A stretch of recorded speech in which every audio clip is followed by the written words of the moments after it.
marriage is discussion.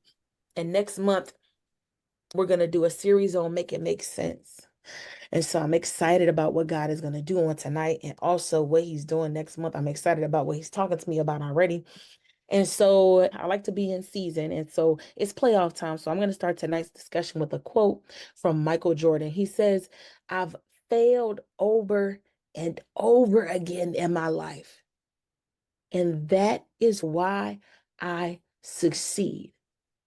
Michael Jordan, the six-time NBA champion, the six-time NBA Finals MVP, five-time NBA Most Valuable Player, 14-time NBA All-Star, three-time NBA All-Star Game MVP, 10-time NBA All-Star First Team, nine-time All-Defensive. I could keep going on and on about his accolades.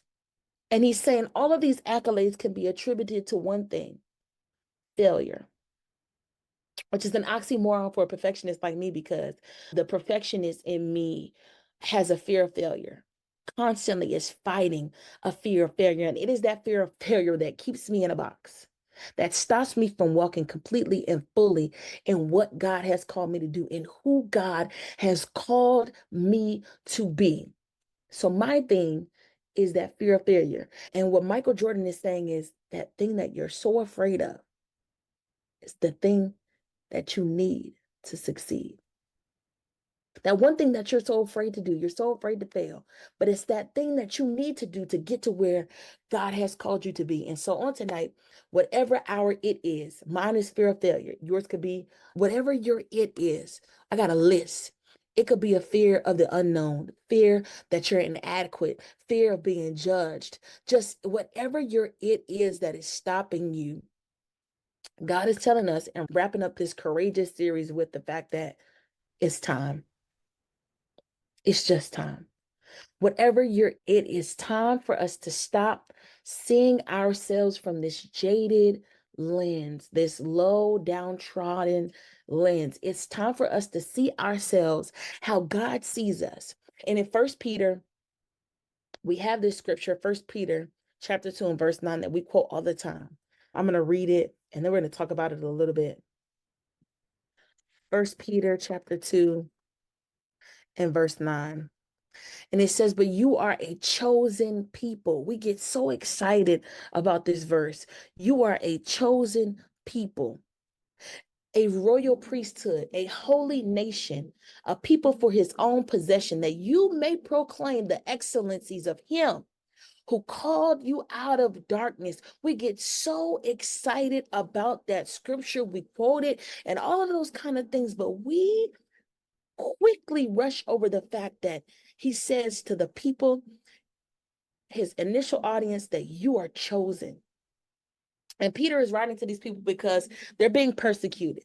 They're going through trials. They're going through tribulations. They're going through some things. And he's writing this letter to them to encourage them. Despite all that you're going through, know that if you can just find a way to put aside all of your insecurities and focus on spiritual nourishment, God is going to build you up to be such a strong spiritual powerhouse that you will never be put to shame. This is what he's telling them in First Peter chapter 2. And then we get to verse 9 where he tells them, matter of fact, you're different from the non-believer. You're so different that you are a chosen person.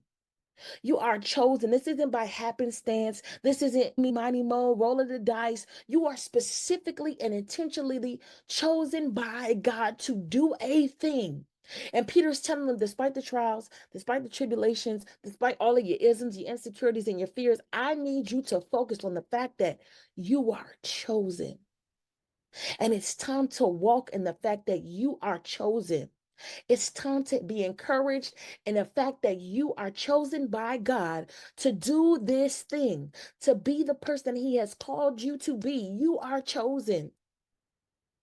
And so we're going to walk through this text with First Peter chapter 2 in the backdrop, with this notion and this idea that it's time for us to really, what do they say? Put your shoulders back, hold our heads up high, with the notion that we are a chosen people. We are chosen. And when I look at Moses, because he's a really great example, and this dialogue, I'm sure we've gone over before, but we're going to go through it again to really see ourselves in this conversation that Moses is having with God. We have the same conversations every single day with the Lord. And the Lord is saying it's time to shift that conversation. I'm not going to say the Lord is saying he's tired of it, but it's time to change the conversation. In Exodus chapter 3, we see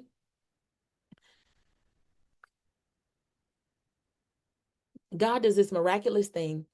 He has the burning bush. Okay, he's already done something amazing. He's allowing this bush to burn and calling Moses out of the bush, and somehow the bush is not burning, but it's burning. And God starts this dialogue with Moses, and he tells him, listen, I have surely, I'm starting at verse 7, Exodus chapter 3, verse 7.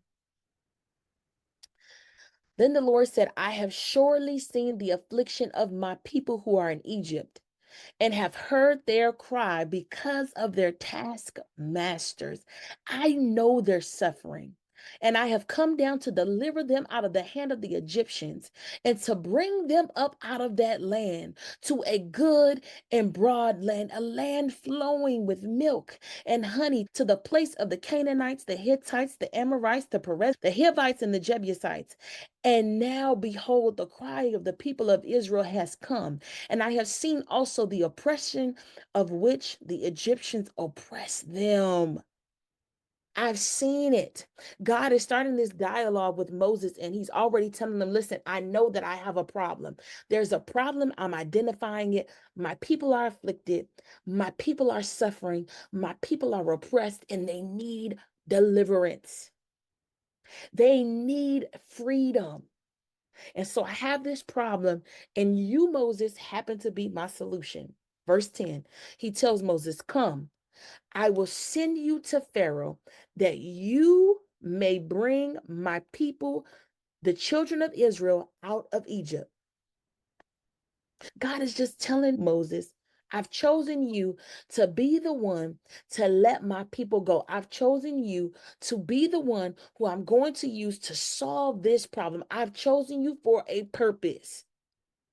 Again, this is not an accident. This is not happenstance. I've intentionally called you, Moses, out by name to do this thing.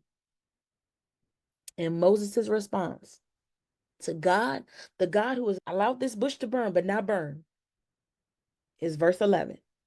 And his initial response is, who am I that I should go to Pharaoh and bring the children of Israel out of Egypt? First of all,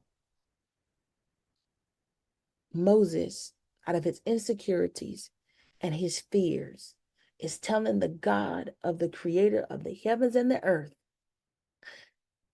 yeah, I think you got the wrong person.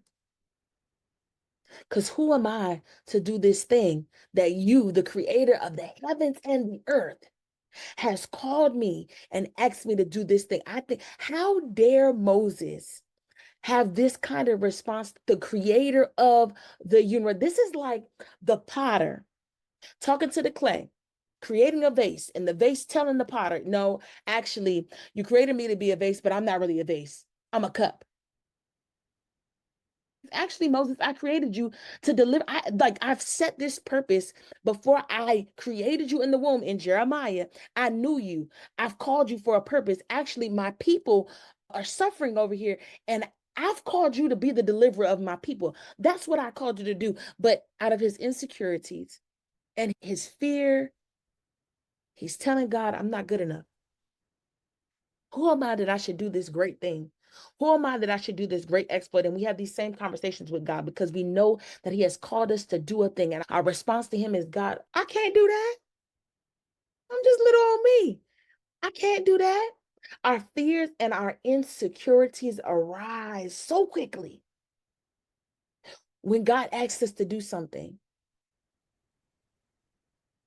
And the reality of the situation is, if we're looking at it from the lens of Moses, his obedience and his willingness to say yes, instead of focusing on what he doesn't have, instead of focusing on his lack, instead of focusing on his weaknesses, All of that is connected to somebody else's deliverance. All of that is connected to the people, a whole nation. Imagine a whole nation of people are connected to Moses just saying yes. Instead, he's wasting time telling God, who am I that I should do that? And it's the same for us. It's the exact same. How many lives are connected to our yes? How many lives are connected to us being courageous enough to say, okay, it's time to stop this back and forth, God. I know you've called me to do something. And every time you call me, every time we talk about it, I come up with a fear. I come up with a reason why I can't do it instead of focusing on the fact that I was chosen by God because I heard you call me.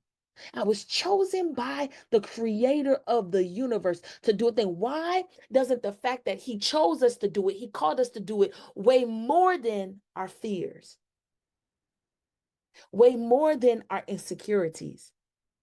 So it's time.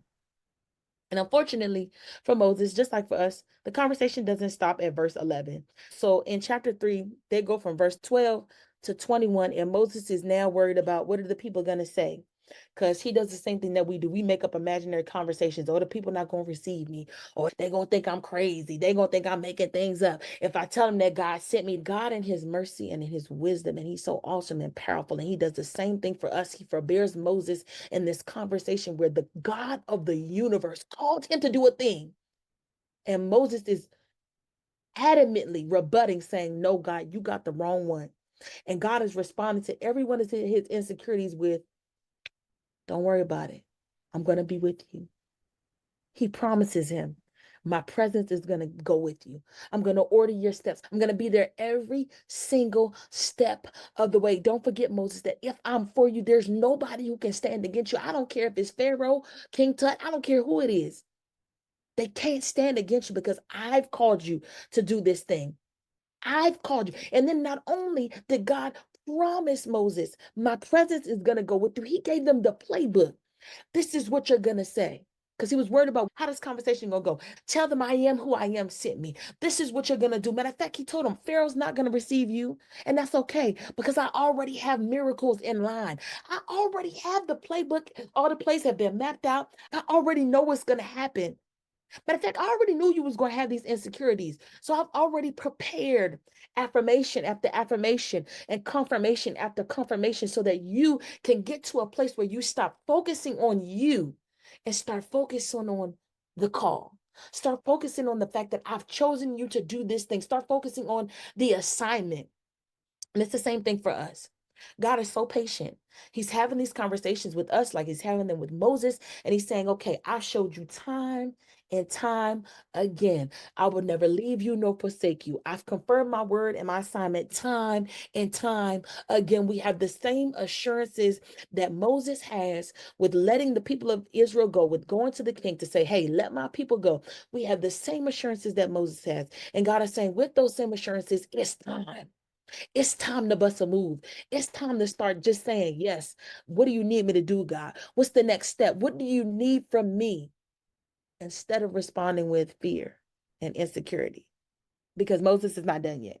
Because he's just like us. We still got some more. Exodus chapter 4, verses 1 through 9. He's not done. Let me go to chapter 4. He's still worried about what the people are going to say. In chapter 4 and verse 1, he tells God, but behold. Now, this is what's crazy to me. This is a finite being telling the creator of the universe what's getting ready to happen. Now that don't need. Now this is how we know sometimes we operate out of fears and it doesn't even make sense. When we allow fear and insecurity to drive our actions and our speech, the things don't even make sense. He's telling God in chapter 4, verse 1, but behold, they will not believe me or listen to my voice, for they will say, the Lord did not appear to you. So he's telling God, after God is telling him, this is what's going to happen. All you got to do is tell him this, that, and the third. Basically, Moses is calling God a liar and telling him, no, they're not. They still not going to believe me. What? They still not going to believe me. They're still not going to listen to me. They're still not going to do what you sent me to. It's just not going to work. And we do the same exact. We find reason after as to why what God has told us is going to happen. That ain't going to happen, God. I can't do that. So now God is like, all right, my words of affirmation aren't enough. My promises to you about my presence always being with you, when really that's our portion. His presence is just everything.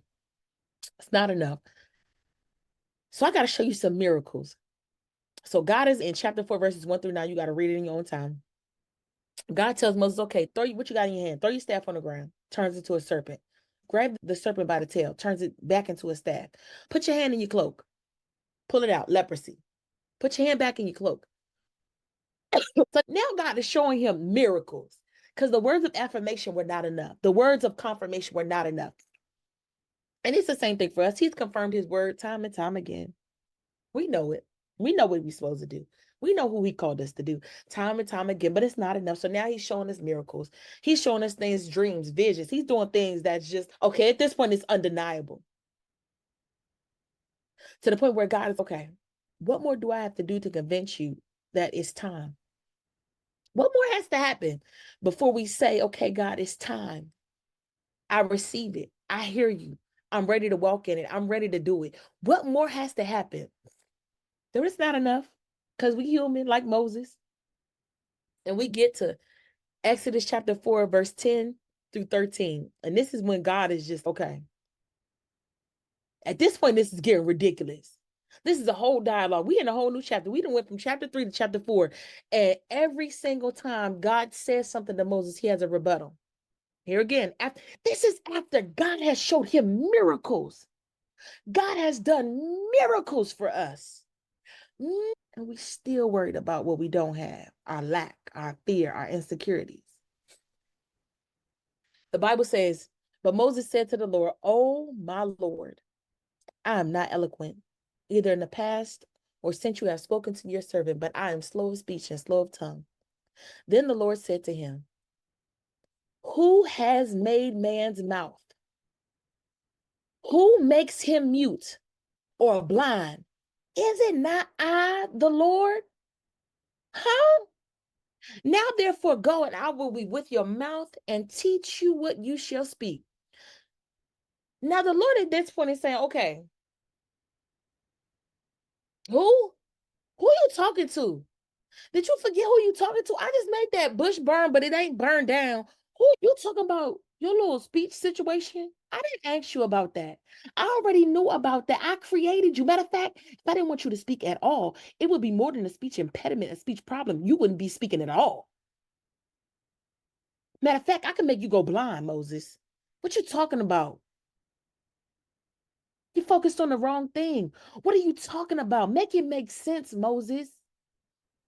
What are you talking? That's not what I asked you. I didn't ask you about your insecurities. I didn't ask you about your fears. Matter of fact, I chose you in spite of all of them. I knew you was insecure about your speech. I knew you was going to worry about what they was. I knew all of this. I didn't ask you none of that. All I said was, I got a problem. Hey, Moses, I got a problem. I need you to step up. That's what I said. I called you to do this thing. I know about all of those other things. And my grace is sufficient even in your weaknesses. I just need you to say, yes, it's time.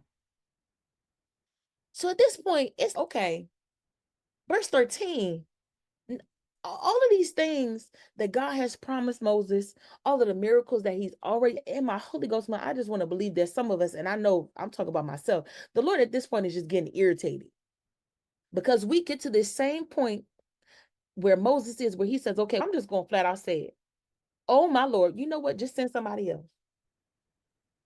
Just use somebody else.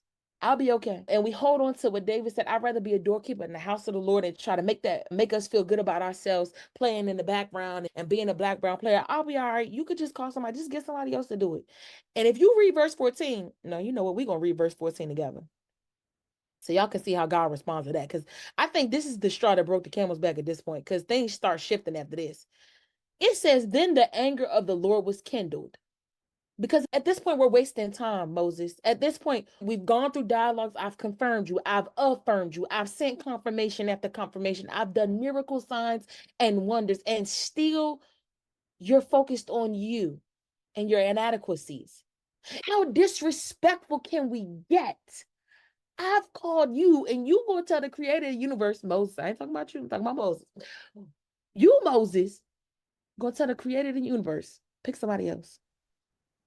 I can't do that. I'm not good enough to do that. I got problems. I got weaknesses. I got issues.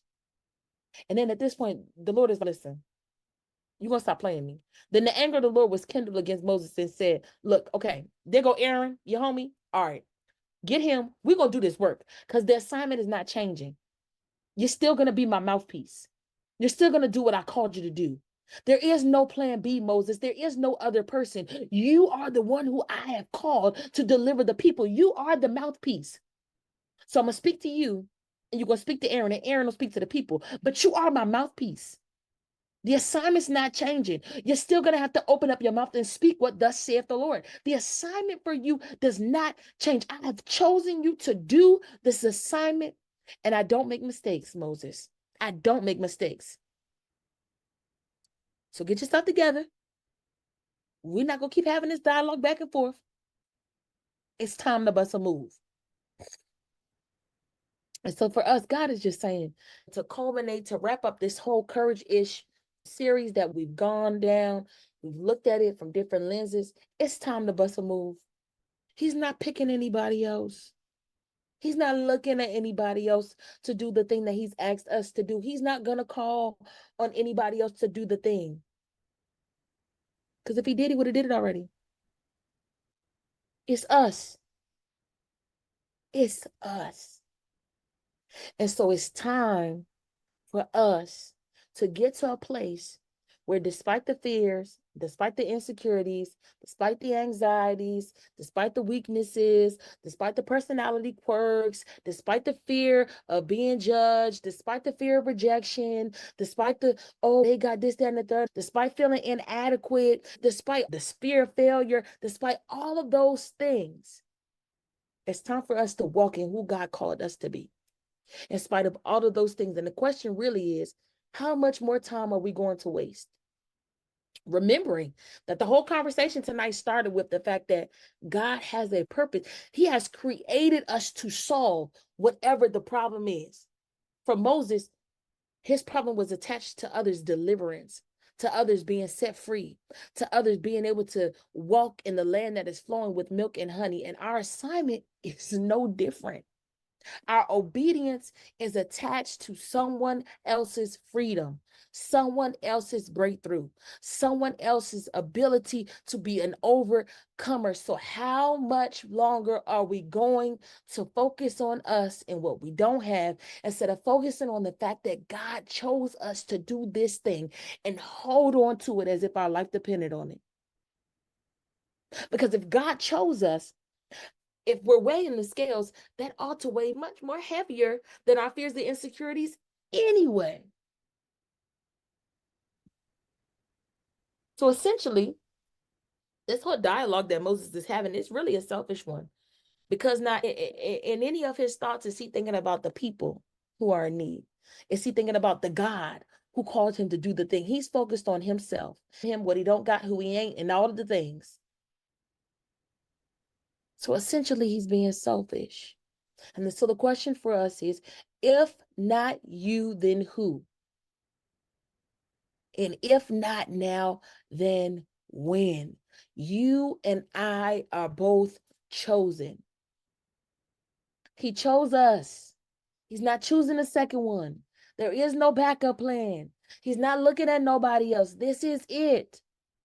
And he's ready. It is time. It is time. I'm encouraging all of us, go forth and do the thing.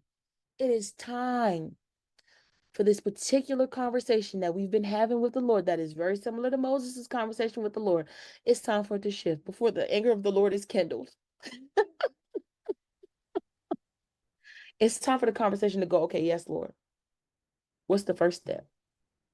I'm not going to keep rebutting. I'm not going to keep saying, God, I don't have this and I don't have that. And I don't, what I'm going to focus on, okay, God, I know you called me. I know I'm chosen to do this. What are we doing? It's time to say yes. It's time. The floor is open. That's all I got. That's all the Lord has given. Once again, another good one. I just wrote down because I was, as we were looking at it, and I understand we was talking about Moses and Moses, him not obeying and just keep questioning God. And I'm just thinking, like, every time I read this story, it's just be like, oh my God, like he keep like you. It's like a kid that keep bothering her while she at church and keep acting up. It's like you about to get in trouble, to get popped. And I'm just thinking about, I got teary eyed just thinking about his grace even then back here, even here, his grace for you to even be like, and for him to be so mad, but still be like, you know what? Go get your friend. Go get now look. He probably was coming anyway, but now you're making me reveal more than I even wanted to reveal to you. You know what I'm saying? Like it's just so just thinking about his grace and his mercy for us in those moments when we are being disobedient and being selfish because like when you say it, it sounds so nasty, but it's the truth. Borderline disrespectful for us to tell the potter, hey, I think you messed up, boss. Huh? No, that one right there, it was like, especially on those times when I'm like, what? No. And then I just be sitting on it or not doing nothing or whatever. And it's just like, he made you a bow. So like you said, and then you gonna call yourself a cup. And I told you who you was. And see, and that goes back to me thinking when he said he will deny you because he don't know you. So if he made you a vase and you come to him as a cup, he don't know that cup. I remember I made a vase. it's just like when you just this is ooh yeah, this is good. And we have to be very careful because I think at this point, as I'm growing more and more in the Lord and in the Word of God, we have to be very careful to not allow fear and insecurities to cause us to walk in disobedience. We have to be very, because I'm seeing now that there is a fine line and there's still grace because Jonah, always a great example of, he just flat out said, I'm not doing it. I'm not doing it. Yeah. But we have to really make sure and evaluate that we're not allowing our fears and insecurities and inadequacies to allow us to operate in disobedience and not realize it. Because are we really just blatantly being disobedient to what God has called us to do? Because our fears are just that much greater than the knowledge of God that we have. It doesn't even mean when you say it out loud, it doesn't make sense, but that's what happens. Our fear of the outcome of something, the outcome of an uncomfortable conversation, the outcome of doing something uncomfortable, those fears are so much greater than the fact that we know the creator of the heavens and the earth. For me, I think I'm gonna just speak personally. I feel I get better with it when I'm more in the word. When I actually find the time to get into the word because it has no time. Like when they say meditate on him day and night, like it's starting your day off in the morning, noon, at night.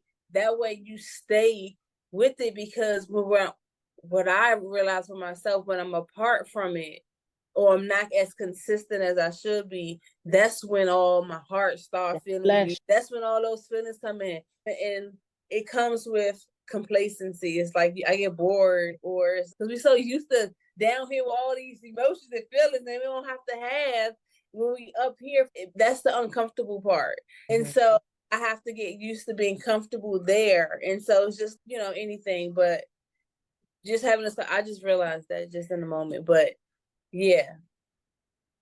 Anybody else? The floor is open. Go ahead. What you gonna say?